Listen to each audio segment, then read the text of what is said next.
बिस्मिल्लाहिर्रहमानिर्रहीम। अस्सलामु अलैकुम वरहमतुल्लाहि वबरकातुहू। या अली मदद अलैहिस्सलातु वस्सलाम। बस एक सवाल पूछना था ताकि मेरी मालूमात में इजाफ़ा हो जाए, और वो सवाल है उन भाइयों से जो ये कहते हैं कि इमाम हुसैन अलैहिस्सलातु वस्सलाम को कूफे के शियों ने कत्ल किया था। मेरा उनसे एक छोटा सा सवाल, अगर इमाम हुसैन अलैहिस्सलातु वस्सलाम को कूफे के शियों ने कत्ल किया था तो इमाम अलैहिस्सलाम तो मदीने से आ रहे थे, तो फिर मदीने के लोग कहाँ थे? मदीने के बाद इमाम हुसैन अलैहिस्सलातु वस्सलाम मक्का गए थे, और मक्का में जब आपने हज का एहराम बांधा हुआ था तो अपने कत्ल होने की वजह से इमाम इल्म इमामत से जानते थे कि मुझे कत्ल कर दिया जाएगा, तो इमाम ने हज को तर्क करके एहराम को उम्रे में तब्दील किया, और रोज़े हज जो है वहाँ से इमाम सफ़र करते हैं। मेरा सवाल है, मक्के वाले कहाँ थे?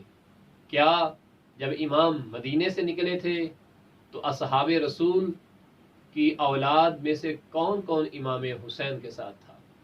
जब आप मक्का से निकलते हैं करबला की तरफ तो इमाम हुसैन के साथ असहाब और असहाब रसूल में से कौन और किन किन की औलादें मौजूद थीं? क्या असहाब रसूल आशिकान रसूल नहीं थे?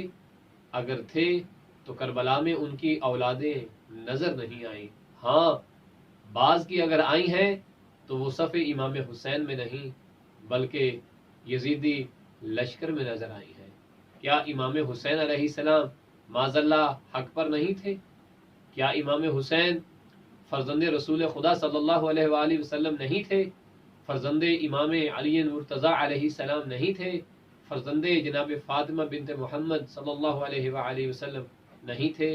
अगर थे तो बताइए ज़रूर कि अगर कूफे वाले शियों ने इमाम हुसैन को कत्ल किया है तो मक्का और मदीना के लोग कहाँ थे? असहाबे पैगंबर जो मौजूद थे या जिनकी औलादें मौजूद थी वो कहाँ थे? जवाब मिले तो प्लीज़ कमेंट ज़रूर कीजिएगा। वसल्लल्लाहु अला मुहम्मद व आले मुहम्मद।